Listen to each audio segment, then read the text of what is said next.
අමුද්‍රව්‍ය දෙකක් විතරක්ම පාවිච්චි කරලා ගොඩක් රසට හදාගන්න පුළුවන් පුඩින් එකක් තමයි අද මම ඔයාලට අරගෙන ආවේ. ඉතින් ලිපේ තියලා හැඳි ගන්න මොනවත්ම නැහැ. හරිම ඉක්මනින් හරිම ලේසියෙන් අඩු වියදමකින් ගොඩක් රසට ලස්සනට ඔයාට මේ පුඩින් එක හදාගන්න පුළුවන්.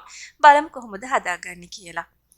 මුලින්ම ග්‍රෑම් 100 ජෙලි පැකට් එකක් අරගත්තා. ඒක මම වතුර මිලිලීටර් 250ක මේ විදිහට නටන උණු වතුර මිලිලීටර් 250ක දිය කර ගන්නවා. ඉතින් සාමාන්‍යයෙන් වතුර මිලිලීටර් 500ක තමයි ජෙලි පැකට් එක දිය කරගන්නේ. අද මම අරගත්තේ වතුර මිලිලීටර් 250යි.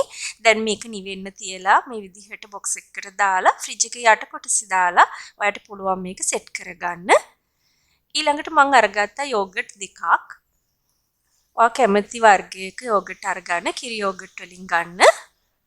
ඊළඟට මේ යෝගට් දෙක බ්ලෙන්ඩර් කප් එකට මේ විදිහට දාගන්නවා. සූරලා ඔක්කොම ටික දාගන්න. යෝගට් කප් දෙකම මේ විදිහට සූරලා බ්ලෙන්ඩර් කප් එකට දාලා මේක හොඳට ක්‍රීම් එකක් වගේ වෙනකම් බ්ලෙන්ඩ් කරගන්න ඕනි. ඉතින් මේ තියෙන මේ විදිහට බ්ලෙන්ඩ් කරගත්ත යෝගට් ටික. දැන් මේ යෝගට් දෙකෙන් මම ගත්ත ප්‍රමාණයෙන් භාගයක් මේ විදිහට කප් එකකට දාගන්නවා. ඔක්කොම ටික දාන්න එපා. භාගයක් මම බ්ලෙන්ඩර් කප් එකේ ඉතුරු කරගන්නවා. භාගයක් තමයි මේ විදිහට කප් එකට දාගත්තේ. දැන් අපේ ජෙලි එක හොඳට සෙට් වෙලා තියෙන්නේ.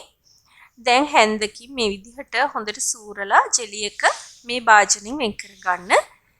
ඊළඟට අපි බ්ලෙන්ඩර් කප් එකේ ඉතුරු කරගත්ත ඔයාට මතක ඇති මං කිව්වා යෝගට් එකකින් භාගයක් ඉතුරු කරගන්න කියලා. ඉතින් ඒ බ්ලෙන්ඩර් කප් එකටම අර යෝගට් ටිකටම මේ විදිහට ජෙලි ටික එකතු කරගන්න. ජෙලි ඔක්කොම මේ විදිහට බ්ලෙන්ඩර් කප් එකට දාගන්න.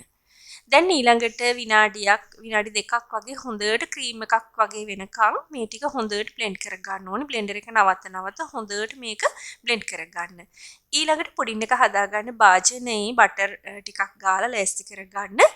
අර බ්ලෙන්ඩ් කරගත්ත යෝගට් ජෙලි මිශ්‍රණය මේ විදිහට ඒ භාජනයට දාගන්නවා. ඊළඟට අපි අර කලින් වෙන් කරලා ගත්ත ඉතුරු යෝගට් ටික තමයි මේ තියෙන්නේ. දැන් මම මේ යෝගට් ජෙලි මිශ්‍රණය උඩින් මේ විදිහට හැන්දකින් මේක ලස්සනට දාගන්න. ඔයා කැමති රටාවකට ඔයාට මේක දාගන්න පුළුවන්. මෙන්න මේ වගේ. ඉතින් මේ විදිහට දාගත්තාම අපි මේක ෆ්‍රිජ් එකේ දාලා කූල් කරගන්නකොට යෝගට් ටික ලස්සනට මේක මතු පිට සෙට් වෙලා තියෙනවා. ඒ වගේම ලස්සන ලේයර්ස් දෙකකට ඔයාට පුඩින් එක හදාගන්න පුළුවන්. ඉතින් මෙන්න මේ වගේ මේක කලවම් වෙන්නේ නැහැ. දෙකම උකු මිශ්‍රණ නිසා ලස්සනට මේක මතු පිට ඔයාට රටාවක් විදිහට මේක හදාගන්න පුළුවන්. ඉතින් මේක කූල් වුණාම හරිම ලස්සනයි. දැන් මම මේක ආයෙත් සැරයක් ෆ්‍රිජ් එකේ යට කොටසේ තව පැය දෙකක් විතර තියලා තමයි මේ අරගත්තේ. ඉතින් ඔයාලට පේනවා ලස්සන පුඩින් එකක් සෙට් වෙලා තියෙනවා. දැන් අවශ්‍ය ප්‍රමාණයේ කෑලි වලට මේක කපා ගන්න. ඉතින් ලස්සන ලේයර්ස් දෙකකට හදා ගන්න පුළුවන් ගොඩාක් රසවත් පුඩින් එකක්. අපිට ඕනි උනේ අමුද්‍රව්‍ය දෙකයි.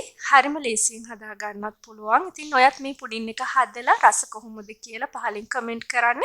වීඩියෝ එකට කැමති නම් ලයික් කරන්න, කමෙන්ට් කරන්න, සබ්ස්ක්‍රයිබ් කරන්න කියලා ආදරෙන් මතක් කරනවා.